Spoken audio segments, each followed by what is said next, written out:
On ne va pas se mentir, en ce moment, en termes d'informations, en termes de sorties, en termes de news, de rumeurs, etc., c'est assez léger.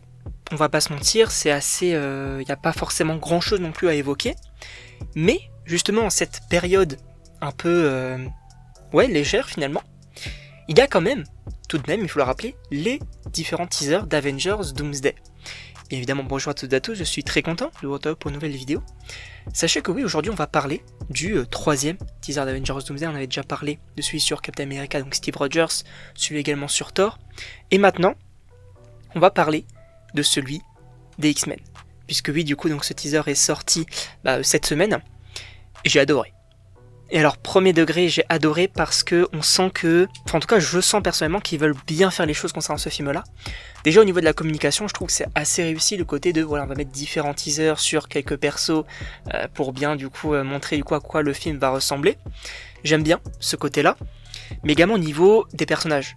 J'ai vraiment l'impression qu'ils veulent bien faire, bien développer. On avait déjà parlé du côté de Thor, poser un possible vrai respect du personnage, pas comme Endgame, pas comme Thor Love and Thunder, etc.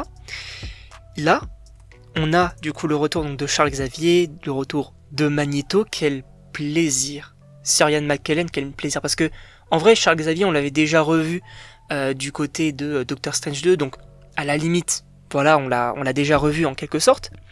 En revanche, il faut rappeler que Sir Ian McKellen en Magneto, on ne l'a pas revu depuis 2014, avec X-Men Day of Future Past.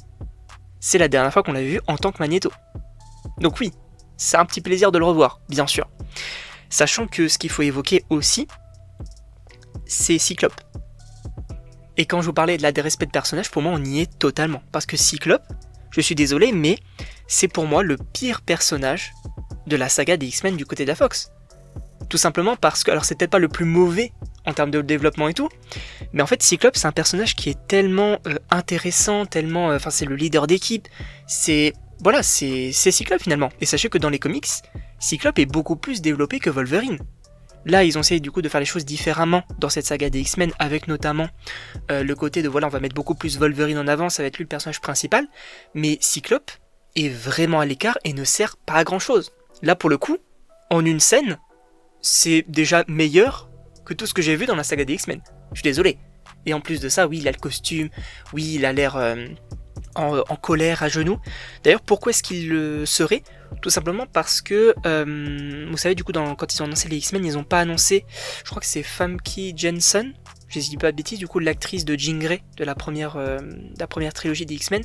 En gros, elle n'est pas de retour parce que son personnage, du coup, serait décédé dans cet univers-là, donc d'où possiblement le craquage nerveux peut-être un peu de Cyclope.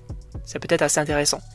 Sachant que derrière lui, on a du coup des sortes de pas assez géantes quand on voit des jambes qui sont énormes. Je vois pas mal de gens sur la zone qui disent oh là là, c'est Galactus, etc. Non les gars, c'est pas Galactus, c'est tout simplement les Sentinelles. Vous savez, ces sortes de robots qui traquent les X-Men. Alors vous allez me dire oui, mais dans Day of Future Past, c'est pas le même design. Oui. Sauf que là, on est dans un univers différent et je pense qu'on va beaucoup plus respecter le look des Sentinelles dans les comics ou même dans la série d'animation X-Men 97. D'ailleurs, cette série exceptionnelle, hein. Et en plus de ça, dans cette série, Cyclope est beaucoup plus développé et beaucoup plus intéressant. Donc, est-ce qu'on pourrait partir là-dessus aussi ? En vrai, pourquoi pas. En tout cas, je sais pas ce que vous en pensez, mais évidemment, n'hésitez pas à me le dire dans les commentaires, à vous abonner également. Et donc, on se retrouve pour une prochaine vidéo.